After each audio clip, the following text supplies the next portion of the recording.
मैं परमेश्वर का धन्यवाद देता हूँ। प्रभु ने एक बार फिर हम प्रत्येक को इकट्ठा होने का मौका दिया। आइए हम वचन शुरू करने से पहले प्रार्थना करें।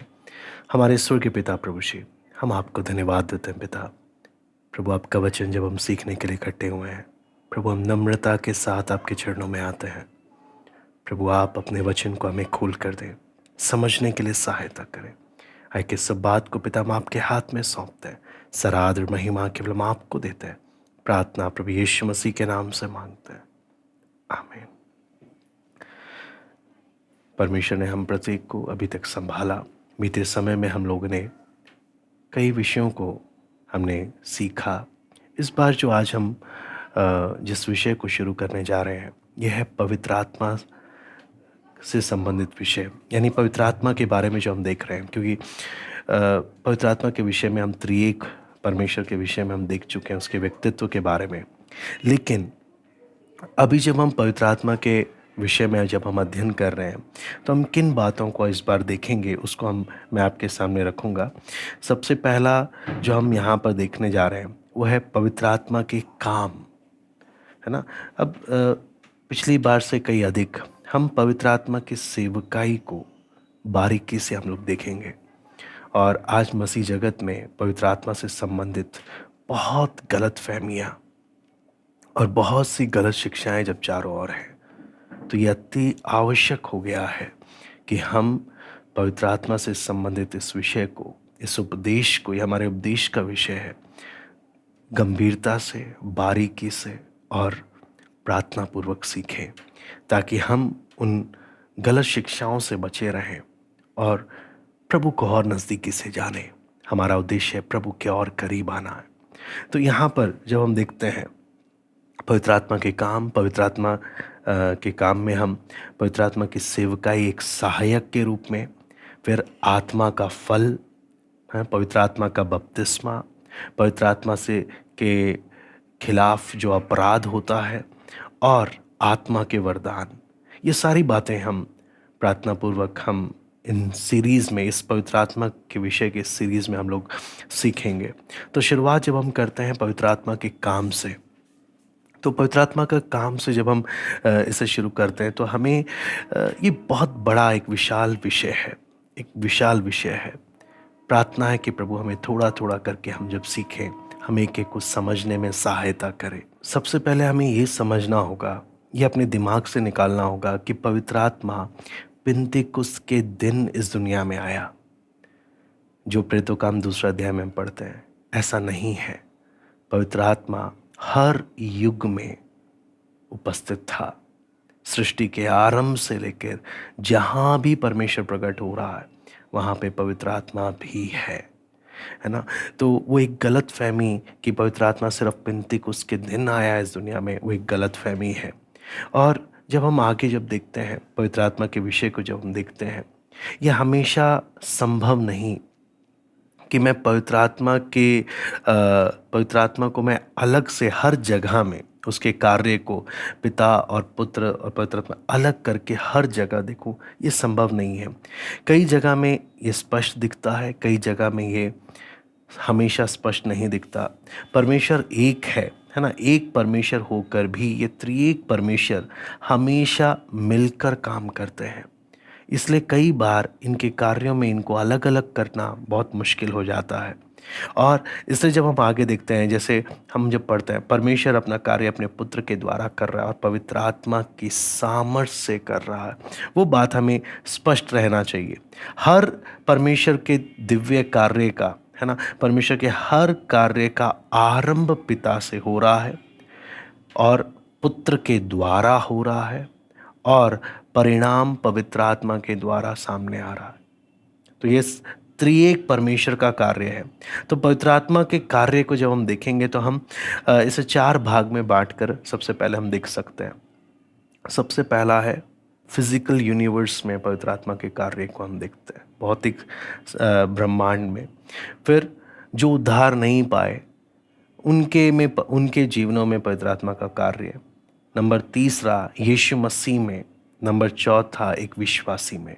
इन इन एक एक में पवित्र आत्मा के कार्य को हम देखें।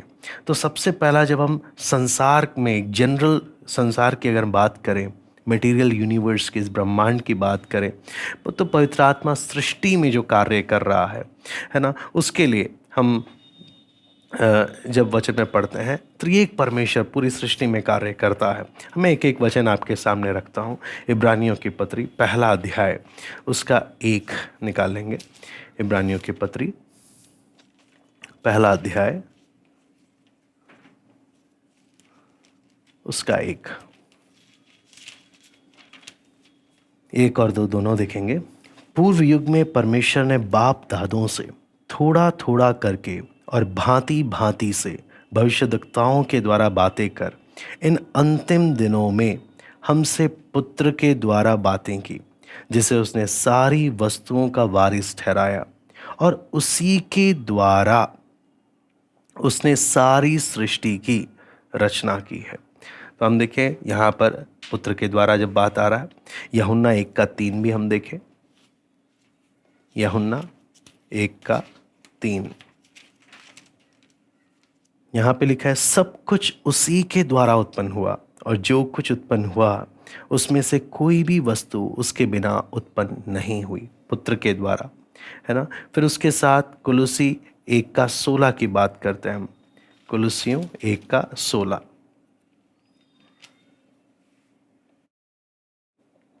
क्योंकि उसी में सारी वस्तुओं की सृष्टि हुई, स्वर्ग की हो अथवा पृथ्वी की, देखी अनदेखी, क्या सिंहासन, क्या प्रभुताएं, क्या प्रधानताएं, क्या अधिकार, सारी वस्तुएं उसी के द्वारा और उसी के लिए सृजी गई हैं।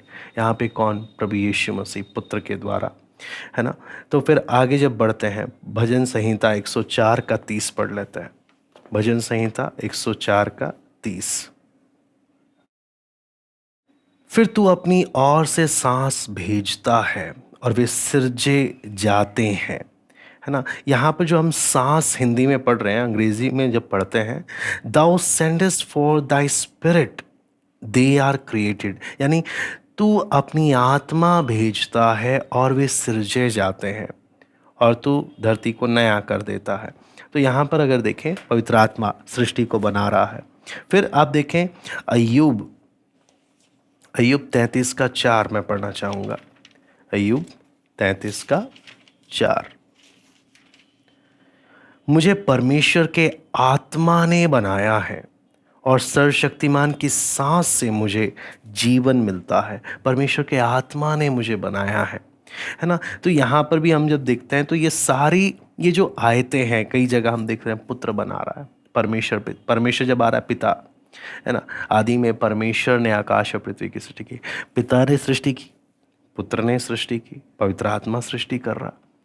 तो ये कॉन्ट्राडिक्टरी नहीं है, मतलब एक दूसरे का विरोधाभास नहीं है, एक दूसरे का विरोध नहीं कर रहे हैं, बल्कि त्रिएक परमेश्वर मिलकर सृष्टि की रचना कर रहा। तो भौतिक यूनिवर्स, फिजिकल यूनिवर्स की जब बात कर रहे हैं, ये पवित्र आत्मा के कार्य में कि इस जो पवित्र आत्मा आज एक उद्धार पाए व्यक्ति के जीवन में है, इसने सारी सृष्टि की रचना की है। मेरे जीवन में भी ये है। इसकी सामर्थ्य को कम नहीं आंकना। ये कौन है? जगत की उत्पत्ति से सृष्टि की रचना करता हुआ, है ना। वो परमेश्वर को समझना कितना अद्भुत है ना। तो इसलिए जब सृष्टि की बात करते हैं हम, तो सृष्टि के 3 पहलू आते हैं जब हम सृष्टि की बात करते हैं। उत्पत्ति पहला अध्याय का जब आप 1 से 27 पढ़ते हैं, तो वहाँ पर इब्रानी शब्द जो 12 करके आया है ना। आप देखेंगे उत्पत्ति में, आप जब उत्पत्ति पहला अध्याय निकालेंगे, उसमें आप देखें अलग अलग शब्दों का प्रयोग किया गया है ना। आप देखेंगे कई जगह उत्पत्ति 1:1 जब आप पढ़ते हैं, वहाँ पे लिखा है सृष्टि किया, है ना, क्रिएट। यहाँ पे जो सृष्टि शब्द है वो इब्रानी में 12 से आया है, यानी कुछ नहीं में से परमेश्वर सृष्टि कर रहा है। लेकिन आप बाकी जगह में पढ़ेंगे और भी कई जगह में पढ़ेंगे, तो वहाँ सृष्टि शब्द नहीं है, वहाँ बनाया है ना, मेड। यानी जो चीज़ ऑलरेडी एग्जिस्ट कर रहा है, उसका अस्तित्व है, उसमें से उस पर कार्य किया जा रहा है। तो जब यहाँ पे क्रिएट या सृष्टि की शब्द जब आ रहा है, ये 3 बार आया है ना? बाकी जगह में आप मेड या बनाया करके, बनाई करके आता है। तो ये 3 जगह कौन-कौन सा है? सबसे पहला उत्पत्ति 1 का 1, आकाश और पृथ्वी की बात हो रही है। दूसरा है 1 का 21, जहाँ पर आप देखें परमेश्वर ने जाति-जाति के बड़े-बड़े जल जंतुओं की, उन सब जीवित प्राणियों की भी सृष्टि की, है ना? तो यहाँ पर भी जानवरों की सृष्टि हो रही है। और फिर उसके बाद मनुष्य के बारे में जब बात आ रहा है, तो यहाँ पे लिखा है मनुष्य की परमेश्वर ने क्या की? सृष्टि की। तो ये सब है क्रिएटिंग आउट ऑफ नथिंग। कुछ नहीं में से परमेश्वर इसको क्या कर रहा है? बना रहा है। तो बाकी मनुष्य की सृष्टि और बाकी सब सृष्टि के बाकी सब बातों के बारे में अगर बात करें, तो बहुत सारी विचारधाराएं आज हैं जो बोलते हैं इंसान ऐसे बना या जानवर ऐसे बना या चीज़ें ऐसी बनी। हम उसमें नहीं जा रहे, क्योंकि हमारे लिए सबसे ऊपर परमेश्वर का वचन है। ये अचूक वचन है जो कभी गलती नहीं करता। विज्ञान गलती कर सकता है, बड़े बड़े ज्ञानी गलती कर सकते हैं, लेकिन जिस वचन को आज आप और मैं सीख रहे हैं, ये परमेश्वर का अचूक वचन है जिसमें एक भी गलती नहीं है।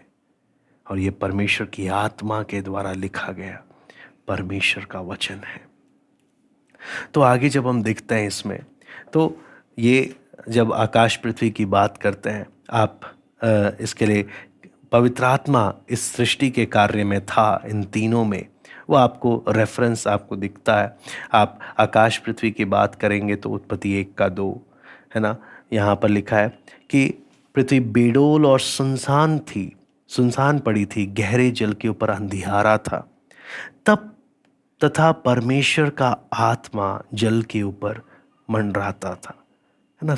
आदि में, है ना? ये पवित्र आत्मा दुनिया में पिंतेकुस्त के दिन ही नहीं आ रहा, ये आदि से काम कर रहा है, सृष्टि के बनाने से, है ना? फिर उसके बाद हमने देखा अय्यूब 26 का, मैं दोबारा से उसको पढ़ लेता हूँ। अय्यूब 26 का 13, है ना? उसके श्वास से आकाश मंडल स्वच्छ हो जाता है और अपने हाथ से वेग भागने वाले नाग को मार देता है ना? उसके श्वास से, है ना? वहाँ पे जो श्वास जो शब्द है पवित्र आत्मा के लिए यूज़ किया गया है। उसके बाद भजन संहिता मैं 33 का 6 पढ़ना चाहूँगा। भजन संहिता 33 का 6।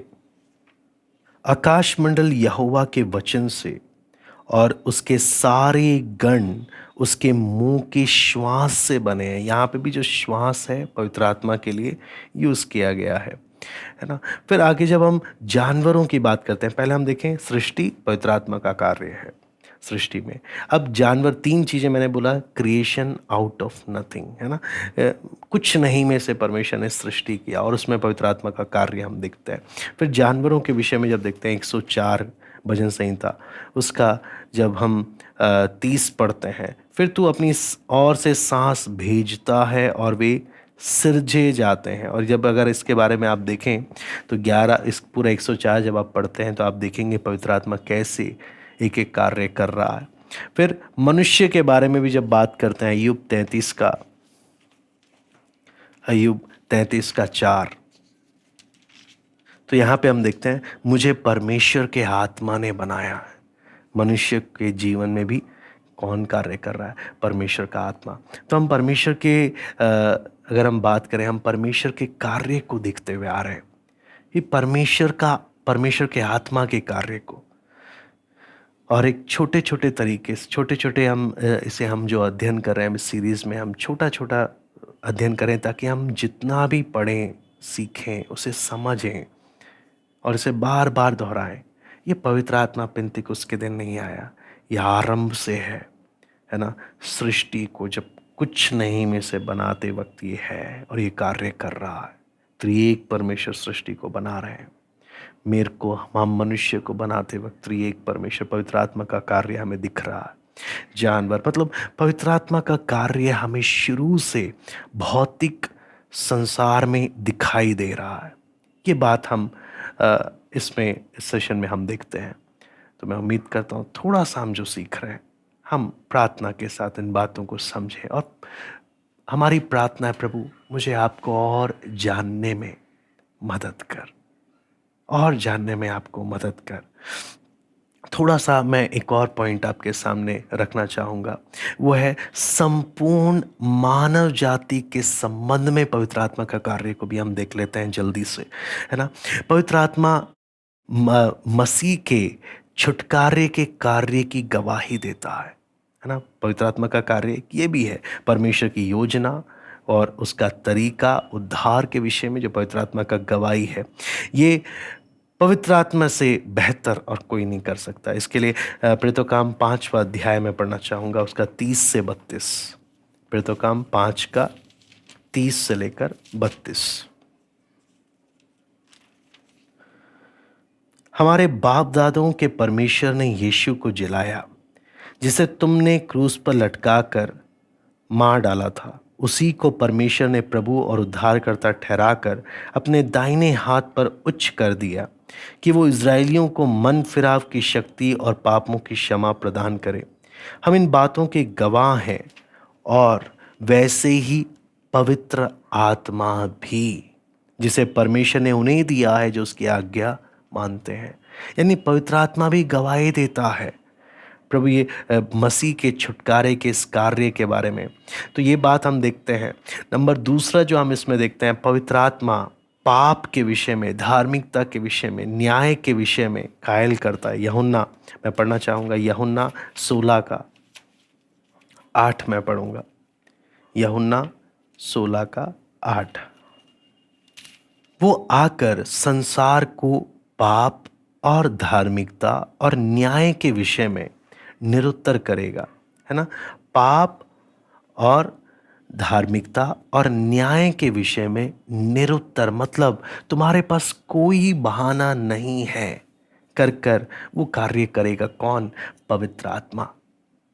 जब भी मनुष्य को उसका गलती बताया जाता है, मनुष्य का आरंभ से प्रवृत्ति है, उसका आदत है, वो बहाना बनाता ही रहेगा, कभी अपनी गलती मानेगा नहीं।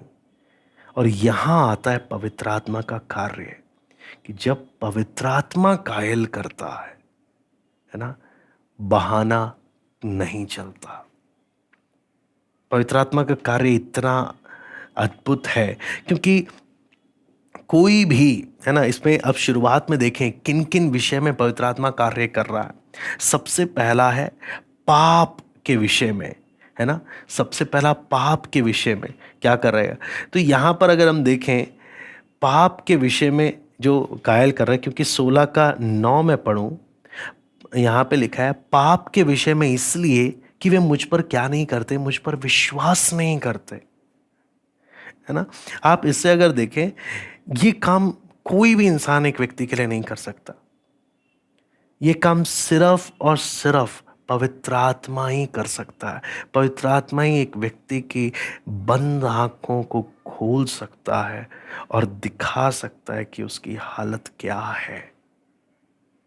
पवित्र आत्मा पाप के विषय में जो कार्य करता है, वो कोई भी नहीं कर सकता। मैं किसी व्यक्ति के लिए नहीं कर सकता, है ना? मैं बता सकता हूँ कि हम पापी हैं, लेकिन पवित्र आत्मा ही वो कार्य कर सकता है कि एक व्यक्ति की बंद आंखों को, अंधेपन को खोले, उसकी दयनीय स्थिति को, है ना, दिखाए, उसका दिल उसको दिखाए कि वो चीज़ क्या है। ये काम कौन कर सकता है? पवित्र आत्मा ही कर सकता है एक व्यक्ति को कायल, है ना? और जब हम देखें ध्यान से, तो पवित्र आत्मा किस विषय में कायल कर रहा है, वो चीज़ हम देखें। ये बात है हमें समझने का, जो सबसे बड़ी बात है। पवित्र आत्मा यहाँ पर चोरी करने के पाप के विषय में कायल नहीं कर रहा, है ना? क्या आप नशा करते हैं, इस विषय में कायल नहीं कर रहा। आप व्यभिचार कर रहे हैं, इस विषय में कायल नहीं कर रहा, है ना? क्योंकि ये सारी बातें एक व्यक्ति का विवेक भी बता सकता है कि तू गलत कर रहा है। पवित्र आत्मा किस विषय में कायल कर रहा है? वो कायल क्या है? सब वो कौन सा पाप है? वो अविश्वास का पाप, है ना? प्रभु यीशु क्या बोलता है? पाप के विषय में, इसलिए कि वे मुझ पर विश्वास नहीं करते। प्रभु पर विश्वास ना करने का पाप सारे पाप से बढ़कर पाप है। मतलब अगर पाप का लेवल देखें, सारे पाप जो इंसान करता है उन सबसे बढ़कर जो सबसे बड़ा पाप वो क्या है? उस प्रभु यीशु पर विश्वास नहीं करना। ठीक है, तू नशा करता है, ठीक है, तूने चोरी किया, तूने व्यभिचार किया, तुझसे पाप हुआ, लेकिन जो तुझे इन सब पाप से छुड़ा सकता है, जो तेरे जीवन को बदल सकता है, तू उस पर विश्वास नहीं करना चाहता। बीमारी तो आ गई, परमेश्वर ने बीमारी का इलाज दे दिया, लेकिन तू उस इलाज को लेना नहीं चाह रहा। ये सारे पाप से बढ़कर ये पाप है जो हम इसमें देख रहे हैं कि परमेश्वर गलती हो गया, लेकिन गुरूर या घमंड इतना देखो कि क्षमा को लात मार रहा है कि मुझे नहीं चाहिए क्षमा। जो परमेश्वर का पुत्र प्रभु यीशु क्षमा प्रदान कर रहा है। बोलते पाप के विषय में इसलिए कि वो मुझ पर क्या नहीं करते, मुझ पर विश्वास नहीं करते। क्यों? मेरे से गलती हुआ, मेरे से पाप हुआ, यह मुझे क्षमा कर सकता है। प्रभु यीशु मुझे क्षमा कर सकता है, लेकिन मैं उस पर भी विश्वास नहीं करना चाह रहा हूँ। मैं सीधे सीधे क्षमा पर लात मार रहा हूँ, है ना। जो उद्धार पर मुझे उससे छुटकारे से को मैं लात मार रहा हूँ, तो इससे बढ़कर अगर और कोई पाप कभी हो नहीं सकता। मेल मिलाप को मैं लात मार रहा हूँ कि परमेश्वर मेरा वापस मेल मिलाप हो जाए, है ना, मेरा इलाज हो जाए, उन बात को मैं लात मार रहा हूँ। तो ये सबसे भयानक है, सबसे भयानक। मेरे से जो भी गलती हुआ हो, लेकिन जब तक मैं प्रभु के पास आ रहा हूँ मेरे सारे पाप क्षमा हो रहे हैं। लेकिन जब मैं प्रभु पर ही विश्वास नहीं कर रहा, ये सारे पाप से बड़ा और भयानक है। नंबर ये हमने देखा पाप के विषय में कायल जो पवित्र आत्मा कर रहा। क्या तू इस यीशु पर विश्वास नहीं कर रहा जो तुझे इस पाप से बचा सकता है? तो उस यीशु पर विश्वास नहीं कर रहा जो तेरे जीवन को बदल सकता है। ये है पवित्र आत्मा जो काम करता है ना। ये इसलिए लिखा है वो निरुत्तर करेगा, यानी तेरे पास कोई बहाना नहीं है, कोई बहाना नहीं है। तेरे से गलती हुआ, ठीक है, तुझे बचाने के लिए वो आ गया, फिर भी तू उस पर क्या नहीं कर रहा? विश्वास नहीं कर रहा। यह पवित्र आत्मा का कार्य है, निरुत्तर करता है। नंबर 2, पाप के बाद आता है धार्मिकता, है ना। आप उसका 10वां वचन देखें, धार्मिकता के विषय में इसलिए कि मैं पिता के पास जाता हूं और तुम मुझे फिर ना देखोगे। यानी प्रभु यीशु सच में वही है, मानव जाति का उद्धार करता, और वही मुझे धर्मी ठहरा सकता है, और उस पर विश्वास करने से मैं धर्मी ठहर सकता हूं। उस बात पर पवित्र आत्मा मोहर लगाता है। उस बात पर पवित्र आत्मा क्या करता है? गवाही देता है कि स्वर्ग ने यीशु के बलिदान को स्वीकार किया है, और उसके वो स्वर्ग गया और उसने मुझे भेजा, और मैं उसकी क्या दे रहा हूं? गवाही दे रहा हूं। तो वो बात हम यहां पर हम देखते हैं। नंबर 3 यहाँ पे लिखा है न्याय के विषय में, है ना। और 11 में हम पढ़ते हैं न्याय के विषय में इसलिए कि संसार का सरदार दोषी ठहराया गया है। और जो कोई इस सरदार के, संसार का सरदार कौन? शैतान। जो कोई उसके पद चिन्हों पे चल रहा है वो सब दोषी ठहरेंगे, है ना। वो सब दोषी ठहरेंगे। यूहन्ना 12:31 में पढ़ना चाहता हूँ। यूहन्ना 12:31। अब इस संसार का न्याय होता है, अब इस संसार का सरदार निकाल दिया जाएगा, है ना। तो इसलिए वचन हमें क्या साफ साफ बोलता है? पवित्र परमेश्वर का वचन हमें साफ बोलता है कि संसार का सरदार का अगर न्याय हो रहा है, तो जो कोई संसार के सरदार के पीछे जा रहा है वो कोई बचने वाला नहीं है, सबका न्याय होगा। पाप के विषय में तूने किस पर विश्वास नहीं किया? तूने यीशु पर विश्वास नहीं किया। तूने पाप किया, है ना, तूने जीवन भर बहुत पाप किए, लेकिन मैं तुझे बचा सकता था, है ना। वो यीशु पर विश्वास करने से तू नरक जाने से बच सकता था, फिर भी तूने उस यीशु पर विश्वास नहीं किया। तूने उसे लात मार दिया। धार्मिकता के विषय में क्या? तू अपने धर्म के कामों के कारण स्वर्ग नहीं जा सकता। यीशु मसीह पर विश्वास करने से ही तू धर्मी ठहर सकता। उसकी धार्मिकता वैलिड है, वो गवाही देता है। तीसरा, लेकिन जिन्होंने इसको लात मारा है, उसके पुत्र पर विश्वास नहीं किया, है ना, प्रभु यीशु पर विश्वास नहीं किया, है ना, उसकी धार्मिकता को नहीं लिया। तीसरा बात क्या है? जिसके पद चिन्हों पे चल रहे हो ना, संसार का सरदार का न्याय हो रहा है। जो भी उसके पद चिन्हों पे चल रहा है, कोई बचेगा नहीं, है ना। तो इसलिए वचन क्या साफ चीज क्या बोलता है यूहन्ना 16:11 में, कि इसलिए न्याय के विषय में, इसलिए कि संसार का सरदार दोषी ठहराया गया। एक दिन हर व्यक्ति का क्या होने वाला है? न्याय होने वाला है। एक दिन पूरा हिसाब लिया जाएगा। तो ये पवित्र आत्मा का कार्य बहुत गंभीर है, बहुत गंभीर। और आपको मालूम है, पवित्र आत्मा हवा में कार्य नहीं कर रहा। पवित्र आत्मा ये अपना ये सेवकाई, कौन सा सेवकाई? पाप के विषय में, धार्मिकता के विषय में, न्याय के विषय में अपनी इस सेवकाई को कैसे कर रहा है? अपना ये काम कैसे कर रहा है? एक विश्वासी के जीवन में जो उसकी आत्मा से भरा है, उसमें होकर पवित्र आत्मा ये कार्य कर रहा है। तो इसलिए बहुत महत्वपूर्ण हो जाता है एक व्यक्ति, प्रभु के लोगों को, कि आत्मा से भरे रहना, कि प्रभु का आत्मा उनमें होकर संसार से बात करे। इसलिए सुसमाचार की सेवकाई, इसलिए जब हम बाहर लोगों से मिलते हैं, क्यों जरूरी है आत्मा से भरे रहना, आत्मा के नियंत्रण में रहना? क्योंकि मेरे द्वारा आत्मा ने बात करना है। आत्मा ने बात करना है। आत्मा ने एक व्यक्ति की बुद्धि आंखों को खोलना है, उसकी दयनीय स्थिति को दिखाने के लिए। इसे बहुत जरूरी है आत्मा से परिपूर्ण जीवन। इसलिए ये चीज हम पढ़ते हैं, यूहन्ना 16:7 और 8 पढ़ के मैं समाप्त करूंगा। तो भी मैं तुमसे सच कहता हूं कि मेरा जाना तुम्हारे लिए अच्छा है, क्योंकि यदि मैं ना जाऊं तो वो सहायक तुम्हारे पास ना आएगा, परंतु यदि मैं जाऊंगा तो उसे तुम्हारे पास भेजूंगा, है ना, तुम्हारे पास भेजूंगा। वो तुम में होगा। आगे हम जब पढ़ते हैं, वो तुम में होगा। और वो क्या करेगा? वो आके संसार को पाप, धार्मिकता, न्याय के विषय में क्या करेगा? संसार से कौन बात कर रहा है?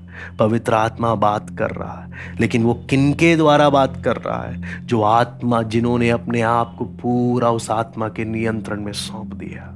वो आत्मा जो जगत की उत्पत्ति से कार्य कर रहा है, वो आत्मा जिसने आपको मुझे बनाया, वही आत्मा काम करना चाहता है। क्या मैं अपने शरीर को, अपने जीवन को पाप का दास बनाऊंगा, या मैं अपने आप को उस आत्मा के नियंत्रण में सौंप दूंगा? प्रभु, तू अपनी सेवा पूरी कर। मैं एक बर्तन के समान अपने आप को आपके हाथ में देता हूं। मैं अवेलेबल हूं। मैं अवेलेबल हूं आपके लिए। मैं अवेलेबल हूं। आप अपना सेवा संसार में, आप अपना कार्य करें और नाश होने वाले उद्धार पाएं, एक एक को घायल करें, लोगों का जीवन बदले। ये है पवित्र आत्मा का सेवकाई, जो पवित्र आत्मा उद्धार पाए हुए लोगों के जीवनों के द्वारा करना चाहता है। और ये कितना महत्वपूर्ण कार्य है। आइए हम प्रार्थना करते हैं। आज के लिए हम इस छोटे से इस विषय को मनन करें, प्रार्थना करें, उस समर्पण में हम आए। स्वर्गीय पिता प्रभु जी, हम आपको धन्यवाद देते हैं प्रभु। आपका वचन प्रभु आपने हमें सीखने को दिया है। थोड़ा थोड़ा जो हम सीख रहे हैं प्रभु, समझने के लिए सहायता कर, मनन करने के लिए कृपा दे प्रभु। प्रभु, समर्पण में आने में सहायता कर, आपको और नजदीकी से जानने में कृपा दे प्रभु।